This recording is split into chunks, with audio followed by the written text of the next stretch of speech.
ደህና ነህ? ሰላም ነኝ። እኔ እየበረታ ነው። አዎ በደንብ በሰፊው እመጣለሁ። ከዚህ በኋላ እቀርባለሁ። እፎይ አሁን እኔ ላገኝ የፈለኩት የገባሁበት ምክንያት ሰዓቱ የእንቅልፍ ሰዓት ነው። ሁለተኛ ምንም ያላቸውን መረጃም በበቂ ሁኔታ እንትኑ የለኝም። ግን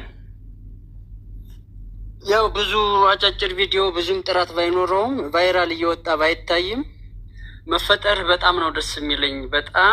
በጣም እኔ ሙስሊም ነኝ የነበርኩ ማለት የሙስሊም ቤተሰቦች ነው ያሉኝ እና ግን በጣም በሰው እምነት ላይ ሲጸዳዱ በየማህበራዊ ሚዲያው በጣም የሚደብረኝ ሰው ነው የነበርኩና መጠህ ልጓም በማበጀትህ እኔ እንደ አንድ ኦርቶዶክስ አይደለም የማየው እኔ ቤተሰቤ ነህ ለእኔ ማለት ነው።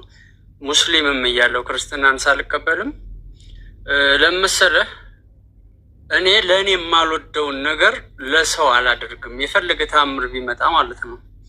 እና አንተ ከመጣ በኋላ እንግዲህ ጥሩ የሚባሉ መልሶችን እያገኙ በጣም የሚቅለበለቡበት መድረክ ወደ ኋላ እየወጡ ነው ያሉት ማለት ነው። እኔ ምንድነው ዛሬ የገባሁት አድናቆት ለመቸር ነው ለአንተ። ለቀጣይ በሚመጡት መረጃዎች አብሬ ያው ለመሳተፍ እሞክራለሁ በምችለው። ዛሬ ግን ለማድነቅ ነው። እንኳን ተፈጠርክ ለማለት ያህል ነው የገባው። ፎይ ወንድሜ።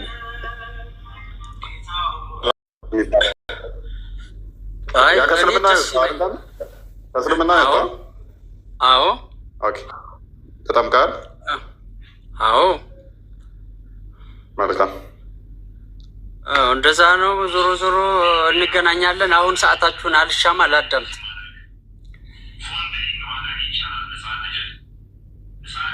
እሺ ማን ጋር ነው?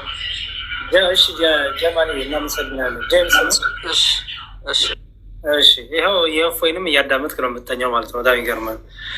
እንግዲህ እፎይ ምን ልሁንልህ የሆነ ቪዲዮ እያየሁ ነበረ እና ምን ልሁንልሽ ነው በቃ በዚህ ጉዳይ ነው በዚህ ዙሪያ ነው ዋናው ነገር ብሏል። እና ወንድማችን እንግዲህ ምን ልሁንልህ ምን ትሆንልኝ እያለ ነው ፍቅሩን የገለጠልህ ማለት ነው።